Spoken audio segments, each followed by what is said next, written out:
ഇതാണ് royal Enfield bullet. ഇതിന് chain cover ഇല്ല. ഇതിന്റെ ബ്രേക്കുകൾ മികച്ചതാണ്, പക്ഷേ ലിവർ വളരെ... നമസ്കാരം സുഹൃത്തുക്കളെ, ഇന്ന് നമ്മൾ സംസാരിക്കുന്നത് ലക്ഷങ്ങൾ കൊടുത്ത് ഒരു വികാരമായി നെഞ്ചിലേറ്റി റോയൽ എൻഫീൽഡിന്റെ ബൈക്കുകൾ സ്വന്തമാക്കാൻ കാത്തിരിക്കുന്ന ആയിരക്കണക്കിന് റൈഡേഴ്സിന്റെ മനസ്സിലെ അമർഷത്തെ കുറിച്ചാണ്. അതുകൂടിയാണ് കേട്ടോ. മേഡ് ലൈക്ക് എ ഗൺ എന്നൊക്കെ പറഞ്ഞ് വമ്പൻ പരസ്യങ്ങളും ഹൈപ്പും കൊടുത്ത് വിപണിയിൽ ഇറക്കുന്ന റോയൽ എൻഫീൽഡ് ജനങ്ങളുടെ ചില അടിസ്ഥാന പ്രശ്നങ്ങൾ വരുമ്പോൾ എന്തുകൊണ്ടാണ് കണ്ണടച്ച് ഇരുട്ടാക്കുന്നത്? എന്താണ് കാര്യം എന്നുള്ളത് നിങ്ങളുടെ കമന്റുകളിൽ നിന്നാണ് ഞാൻ പറയുന്നത്. കാശെറിഞ്ഞ് വണ്ടി ബുക്ക് ചെയ്ത് ആഴ്ചകളും മാസങ്ങളും കാത്തിരിക്കേണ്ടി വരുന്ന സാധാരണക്കാരന്റെ വിഷമം മുതൽ പുതിയ മോഡലുകളിൽ കാണുന്ന സാങ്കേതികവും മെക്കാനിക്കലുമായ പരാജയങ്ങൾ വരെ നമ്മൾ ഇന്ന് തുറന്നടിക്കുകയാണ് ഈ ഒരു വീഡിയോയിൽ കേട്ടോ. റോയൽ എൻഫീൽഡ് മാനേജ്മെന്റും ഡീലർഷിപ്പുകളും തീർച്ചയായും കേട്ടിരിക്കേണ്ട ചില ചോദ്യങ്ങളാണിത്. അപ്പോ ചോദ്യങ്ങളിലേക്ക് പോകാം അല്ലെ. നീണ്ട ഡെലിവറി, ഒരുപാട് കാത്തിരിപ്പ്, ഉപഭോക്താക്കളുടെ ബുദ്ധിമുട്ട്. ആദ്യം തന്നെ പറയാനുള്ളത് ഇതിന്റെ ഡെലിവറി ഡിലേയെ കുറിച്ചാണ്. പുതിയൊരു ക്ലാസിക്കോ ബുള്ളറ്റോ സ്വന്തമാക്കാൻ ആഗ്രഹിക്കുന്ന ഒരാൾക്ക് ലക്ഷങ്ങൾ അഡ്വാൻസ് നൽകി വണ്ടി ബുക്ക് ചെയ്താൽ പിന്നെ ഈ കാത്തിരിപ്പ് തുടങ്ങുകയായി. ഞാനൊക്കെ കാത്തിരുന്നു കേട്ടോ. ഒരു മാസത്തിലധികം, ചിലപ്പോൾ മാസങ്ങളോളം കസ്റ്റമറെ കാത്തിരിപ്പിന്റെ പുകമറയിൽ നിർത്തുന്നത് എന്ത് തരം കച്ചവട നയമാണ്? വണ്ടി ബുക്ക് ചെയ്ത് കഴിഞ്ഞാൽ ഡീലർഷിപ്പുകളിൽ നിന്ന് കൃത്യമായൊരു മറുപടി പോലും ഇല്ലാതെ ആളുകൾ വലയുന്നു എന്നുള്ളതാണ് യാഥാർത്ഥ്യം.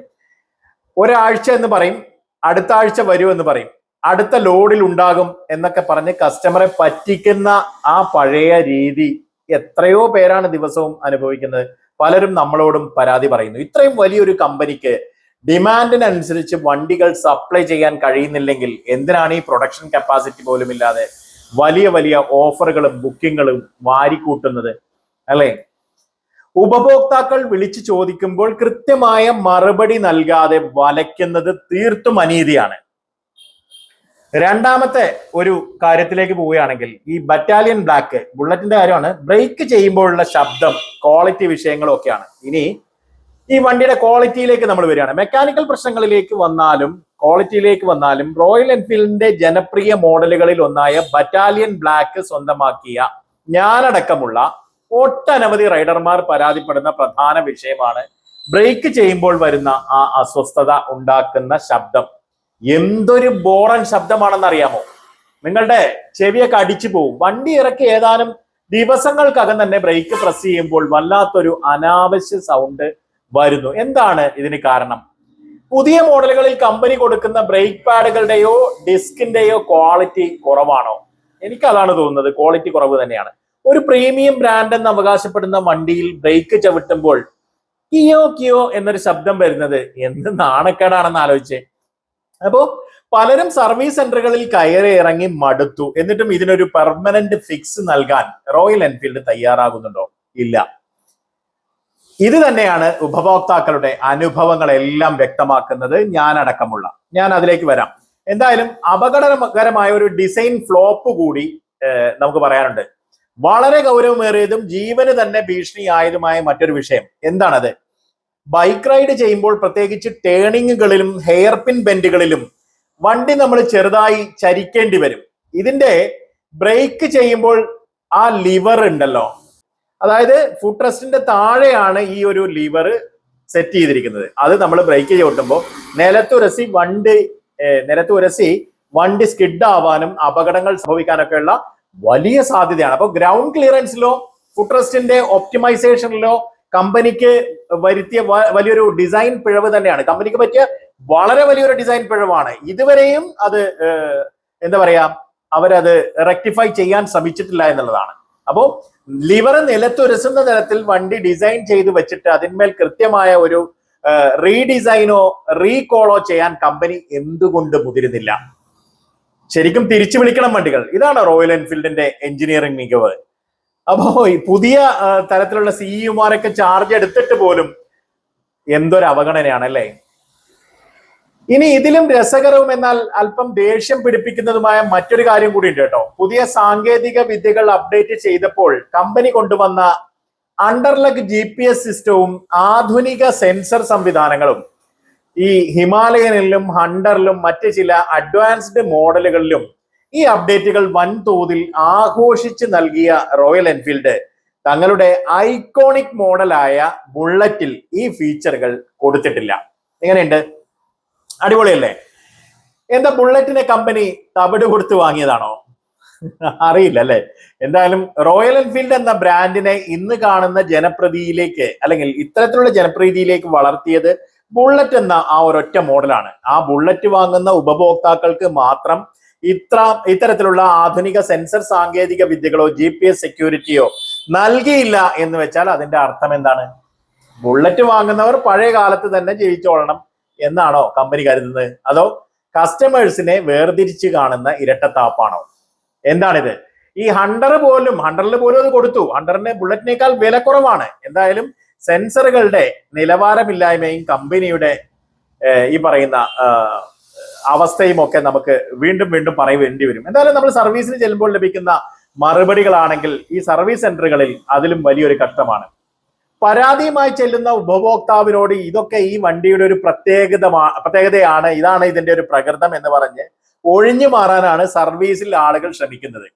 ബ്രേക്കിന്റെ സൗണ്ടുമായിട്ടൊക്കെ വണ്ടി ചെരിയുമ്പോൾ നിലത്തുരസുന്ന ആ ഒരു ലിവറും കാര്യങ്ങളൊക്കെ ഇതൊക്കെ നമ്മൾ അവതരിപ്പിക്കുമ്പോൾ ഇത് ശരിക്കും പറഞ്ഞാല് ഇത് ഈ വണ്ടിയുടെ പ്രകൃതമാണ്, ഇത് ഇങ്ങനെയാണ് എന്നൊക്കെയാണ് മറുപടി.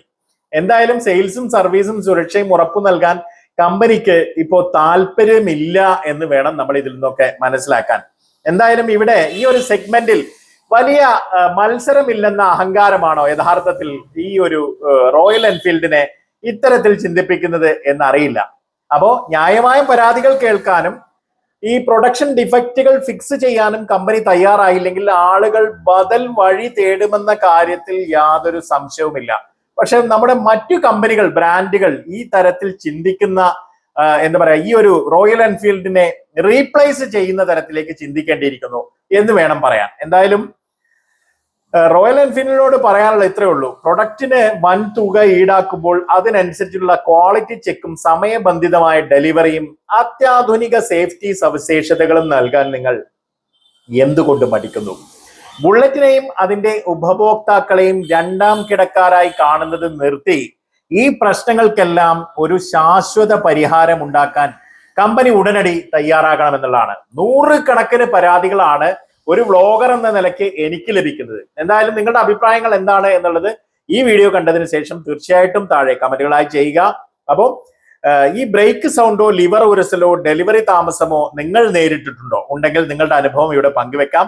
താഴെ കമന്റിൽ രേഖപ്പെടുത്തൂ. ഈ വിഷയം അർഹിക്കുന്ന പ്രാധാന്യത്തോടു കൂടി തന്നെ കമ്പനിയുടെ ശ്രദ്ധയിൽപ്പെടാൻ ഈ വീഡിയോ പരമാവധി നിങ്ങൾ ഷെയർ ചെയ്യുകയും ചെയ്യുക കേട്ടോ. അപ്പം നിലവിൽ ഇത്തരത്തിലുള്ള ഒരുപാട് ഇഷ്യൂകൾ, വർഷങ്ങളായി തുടർന്നു വരുന്ന ഇഷ്യൂകൾ, അത് കമ്പനി കണ്ടില്ല എന്ന് നടിക്കുന്നത് വളരെ ബോറൻ പരിപാടിയാണ്.